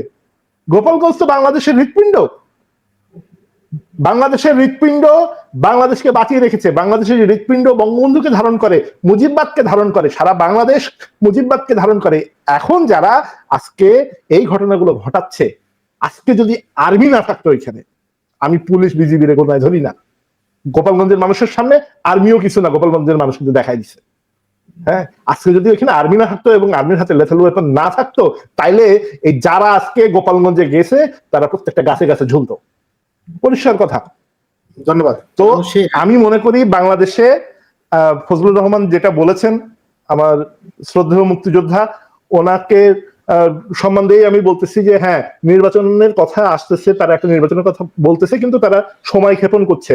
তারা জানে যে এখন নির্বাচন করলে কারা ক্ষমতায় আসবে, তারা তাদেরকে ক্ষমতায় আসতে দিতে চায় না, এই কারণে লন্ডনে গিয়ে পায়ে ধরে আসছে। হ্যাঁ, আবার পায়ে ধরে আসার পরে তারা কিন্তু ঠিকই আবার তার নামে নোংরা ভাষায় স্লোগান দিয়েছে। তার মূল কারণ কি? তার মূল কারণ হচ্ছে তারা বাংলাদেশকে অস্থিতিশীল করতে চায়। বাংলাদেশ অস্থিতিশীল হলে বিএনপির কোনো লাভ নাই, বাংলাদেশ অস্থিতিশীল হলে আওয়ামী লীগের কোনো লাভ নাই, বাংলাদেশ অস্থিতিশীল হলে বাংলাদেশের জনগণের কোনো লাভ নাই, বাংলাদেশ অস্থিতিশীল হলে একমাত্র বিদেশি শক্তির লাভ আছে, যারা বাংলাদেশকে একটি খেলার মাঠ হিসেবে ব্যবহার করতে চায়, যারা জিওপলিটিক্সে বাংলাদেশকে একটি যুদ্ধক্ষেত্র বানাতে চায়, তাদের লাভ আছে। এবং এর পাশাপাশি তাদের যে তাবেদারি সরকার, বর্তমানে অবৈধ সরকার বাংলাদেশের ক্ষমতা বসে আছে, দখল করে আছে, আর্মি যার পেছনে আর্মি আছে, আর্মি কিন্তু 5ই আগস্টের পর থেকে তাদেরকে সম্পূর্ণ সাপোর্ট দিয়ে গেছে, এবং 5ই আগস্টের আগে যে সাপোর্ট দেয় নাই এটার কিন্তু কোনো গ্যারান্টি নাই। স্নাইপারে যে মানুষগুলো মারা গেছে তারা যে আর্মির লোক ছিল না আমরা কিন্তু আজকে বলতে পারি না। হ্যাঁ, আজকে সন্দেহ হচ্ছে। গতকালকে তারা তুমি কে আমি কে রাজাকার রাজাকার, বাংলাদেশ আর্মি, বাংলাদেশ নেভির যে ফেসবুক আছে অফিসিয়াল ফেসবুক, সেখান থেকে তারা একটা পোস্ট দিছে। How is it possible? Army কি তাহলে সে 75 সালে ফিরে গেছে যারা আমাদের বঙ্গবন্ধুকে হত্যা করেছে? আর্মিকে এর জবাব দিতে হবে। গোপালগঞ্জের নিরস্ত মানুষকে গুলি করে হত্যা করেছে, আর্মিকে এর জবাব দিতে হবে। ফজলুর রহমান যেটা বললেন, ক্ষমতা সব চিরকাল থাকে না। আজকের ঘটনার বিচার একদিন না একদিন হবেই। ওনার মনে থাকার কথা ওই বজলুল হুদার কথা, যেই বজলুল হুদা বলেছিল এই মুজিব হত্যার বিচার হইলে হাতের তালুতে চুল গজাবে। আমার চুয়াডাঙ্গার মানুষ বজলুল হুদা, ভিন্ন একজন মানুষ। এই বজলুল হুদার বিচার বাংলাদেশে হয়েছে 10 বছর 20 বছর 25 বছর পরে হোক, এই বজলুল হুদার বিচার হয়েছে। আজকে যারা পুলিশ হত্যা করেছে, যারা মেটিকুলাস প্ল্যানে ছাত্রছাত্রীদেরকে হত্যা করেছে, শিশুদেরকে হত্যা করেছে, এবং আজকে গোপালগঞ্জে আমাদের সাধারণ মানুষকে হত্যা করেছে, যারা বঙ্গবন্ধুর কথায় মুক্তিযুদ্ধে গিয়েছিল, যারা বঙ্গবন্ধুকে ধারণ করে, যারা মুজিববাদকে ধারণ করে, সেখানে দাঁড়িয়ে মুজিববাদকে তারা অপমান করছে, বঙ্গবন্ধুকে অপমান করছে, তারা তো রাস্তায় নেমে আসবেই, খুব স্বাভাবিক। ওইখানে থাকলে আমি যাইতাম, তারা তো খালি হাতে গেছে, আমি অস্ত্র হাতে যাইতাম। আমার বাপ মুক্তিযোদ্ধা, আমার বাপ বাংলাদেশ দিয়ে গেছে, বঙ্গবন্ধুর ডাকে আমার বাপ যুদ্ধে গেছিল, আমি তার সন্তান, আমি বাংলাদেশকে তাদের হাতে ছেড়ে দিতে রাজি না। আপনার কি মনে হয় যে এই রাজাকারদের হাতে আমরা বাংলাদেশ ছেড়ে দেব? এত সহজ না। ওই 2013 সালে আমরা গণজাগরণ মঞ্চ করে আইন সংশোধন করে, বাংলাদেশের আইন সংশোধন করে তাদেরকে ফাঁসিতে ঝুলিয়েছি। আমি গণজাগরণ মঞ্চ শুরু করছিলাম, আমি এই দায়িত্ব নিয়ে বলতেছি, আমরা যদি আবার দরকার হয়, আমরা চাই না, কিন্তু যদি আবার দরকার হয় আমার বাপের মতন আমি অস্ত্র হাতে নিব, কোনো সমস্যা নাই। এদের হাত থেকে বাংলাদেশকে মুক্ত করতে হবে। এরা যে ধানাই পানাই করতেছে, যে নির্বাচনের কথা বলতেছে, নির্বাচন আসলে তারা দিবে না, তারা বিভিন্ন ভাবে ধানাই পানাই করতেছে, এবং এক সময় গিয়ে তারা এই সবকিছুকে এমন ক্যাওসের ভিতর নিয়ে যাবে যেন বাংলাদেশ মুক্ত থাকতে না পারে। আমরা শেষ করতে হবে। ধন্যবাদ আপনাকে। আমরা শেষের দিকে আমি একটু শেখ ফরিদ ভাই 2 মিনিট বলবেন, আর ফজলু ভাই দিয়ে শেষ করবো। আমার ভাই ফরিদ সাহেবের কথা আমি শুনতে চাই। আসলে আমি নিজেকে খুবই আমি প্রাউড ফিল করি যে আপনি যখন এগুলো বলেন। আমার আরেকজন প্রিয় ব্যক্তিত্ব, আমাদের গণজাগরণ মঞ্চের সংগঠক প্রধানমন্ত্রী, উনিও আমার খুব পছন্দের মানুষ। আর আপনি তো শুধু আমার না, সর্বজন শ্রদ্ধেয়। আসলে আমি খুব সংক্ষিপ্ত ভাবে বলবো, আমি আসলে আপনাদের শ্রোতা দুইজনেরই। আপনি একটা কথা বলেছেন যেটা পরে প্রধানমন্ত্রী ঠিক সেই কথাটাই তার ভাষায় বলেছেন, আপনার কথাটা তার ভাষায় বলেছেন। আপনি বলেছেন মুক্তিযুদ্ধের বিরোধিতা করলে আবার মুক্তিযুদ্ধ হবে। প্রধানমন্ত্রী তাই বলেছেন যে তার বাবা মুক্তিযুদ্ধ ছিল, তিনি নেমে পড়েছেন। আমার বাবা মুক্তিযুদ্ধ ছিল না, তাই আমারটা বল। আপনি নিজে মুক্তিযোদ্ধা, প্রধানমন্ত্রীর বাবা মুক্তিযোদ্ধা, মানে আপনারা কোনো না কোনো ভাবে জড়িত। আমার বাবা মুক্তিযুদ্ধ ছিল না, তাই আমার দায়, আমি জান দিয়ে দিব, খালি হাতে যাবো। প্রধানমন্ত্রী তো অস্ত্র হাতে যাইতেছে, আমি খালি হাতে ট্যাঙ্কের সামনে যাবো, আমি পালিয়ে যাবো না। ওই যে আপনি যেটা বললেন যে নাবালক ভাতিজারা, আমি এদের নাম দিয়েছি জাতীয় ভাতিজারা, এত বড় বীর যে ট্যাঙ্কের মধ্যে পালিয়ে এসেছে। আমি একটা কোশ্চেন করি, আপনি একজন মুক্তিযোদ্ধা সশস্ত্র, আচ্ছা কোন ব্যক্তি প্রশিক্ষণ ছাড়া ওইভাবে ট্যাঙ্কে ঢুকতে পারে না? আই এম শিওর এদেরকে রিহার্সেল করিয়ে নিয়ে গেছিল, কারণ 4 জন ঢুকেছে, 4 জনই কিন্তু, আমি কিন্তু ক্যান্টনমেন্টে বহুত দিন থেকেছি, আমাকে ওইভাবে বললাম যেতে পারবো না, নেবার। আরেকটা কথা হলো যে আপনাকে যারা ফজু পাগলা বলে, আমি তাদের উদ্দেশ্যে 1 মিনিট বক্তব্য দিয়ে আমি আপনার কাছে ফিরে যাবো। যারা আমাদের সর্বজন শ্রদ্ধেয় বীর মুক্তিযোদ্ধা ফজলুর রহমানকে ফজু পাগলা বলো, তাদের উদ্দেশ্যে বলতেছি, লাখো ফজু পাগলার মুরিদ আছে, আমি শেখ ফরিদ তার অন্যতম। লাখো আছে, লাখো। তারা বাংলাদেশের কথা বাদ, বৃহত্তর ময়মনসিংহ অঞ্চলে এই ফজু পাগলার যে মুরিদ আছে না, চর মনায়ের পীরের বাপের কাজ বাধা নাই, তোমরা চিনো না। কথাবার্তা সাবধানে বলবো। আমি কিশোরগঞ্জের আরেকজনকে শুনেছি, আমি নামটা বললাম না কারণ এখানে নাম বলে আবার শ্রেষ্ঠ হবা ওই সুযোগ দিলাম না, যে কিশোরগঞ্জে বাস করে বলছো যে আমাদের এই সর্বজন 14 ব্যক্তিকে বলছো রাস্তাতে যাইতে দিবা না, হেলিকপ্টারে যাইতে দিবা। জি, হেলিকপ্টার দিয়ে নিতে হবে। না, ও গাঞ্জা খায়, ও হিরোইন খায়, ও জি জি জি, তো ওই ওরা জানে না তুমি কিশোরগঞ্জে থাকতে পারবে না, আপনাকে তো অবশ্যই সম্মান দিয়ে হেলিকপ্টার দিয়ে নিয়ে যেতে হবে নিঃসন্দেহে। আমরা চাই, এখন হাতির যুগ নাই, হাতি থাকলে হাতি দিয়ে নিয়ে যাইতাম, অবশ্যই বুঝবাংলাকে হেলিকপ্টার দিয়ে নিয়ে যাবো আমরা যে কোনো দল ক্ষমতায় থাকলে। তবে যারা এই ধরনের শব্দ ব্যবহার করো তারা সতর্ক হয়ে যাও, সবাই একরকম মনে করো না। আসসালামু আলাইকুম প্রিয় দর্শক, আশা করি পুরো ভিডিওটি দেখেছেন এবং বুঝতে পেরেছেন বর্তমান বাংলাদেশের যে পরিস্থিতি, সেই পরিস্থিতি নিয়ে আলোচনা করা হলো। আলোচনা করলেন আমাদের দেশের সবার পরিচিত প্রিয় মুখ ডক্টর ফজলুর রহমান, ডক্টর না, বীর মুক্তিযোদ্ধা ফজলুর রহমান। তিনি কথা বললেন এবং গোপালগঞ্জে যে ঘটনাটি ঘটেছে পুলিশের সাথে, সেখানকার আওয়ামী লীগের সংঘর্ষ, আর্মির সাথে সংঘর্ষ, আমরা দেখেছি যে সেখানে প্রায় 12-13 জন মৃত্যুবরণ করেছে। নানা বিষয় নিয়ে আলোচনা সমালোচনা করলেন মুক্তিযোদ্ধা ফজলুর রহমান। তিনি সবসময় বঙ্গবন্ধুর পক্ষে কথা বলেছেন, শেখ মুজিবের পক্ষে কথা বলেছেন, আমরা দেখেছি। এখনো তিনি একইভাবে একই সুরে কথা বললেন। অন্যদিকে প্রধান উপদেষ্টা ডক্টর মোহাম্মদ ইউনূস এর তীব্র নিন্দা জানিয়েছে যে এনসিপির উপরে যে হামলা চালিয়েছে সেখানকার আওয়ামী লীগ, সেই বিষয়টি নিয়ে। এবং এখন সকল দল যেমন বিএনপি, বাংলাদেশের জামাত ইসলামী, এনসিপি, নাগরিক পার্টি, নুরুল হক নুরুদ্দল সহ অনেক দলই তীব্র নিন্দা জানিয়েছে গোপালগঞ্জের এই ঘটনাকে, এবং গোপালগঞ্জ আওয়ামী লীগ মুক্ত তারা করতে চায় এবং এই ঘোষণায় দিয়েছেন লং মার্চ টু গোপালগঞ্জ। প্রিয় দর্শক, যাই হোক, আজকের এই ভিডিওটি আপনাদের কাছে কেমন লেগেছে অবশ্যই কমেন্টে জানাবেন। সবাই ভালো থাকবেন, সুস্থ থাকবেন। ভিডিওটি শেষ করছি। আসসালামু আলাইকুম।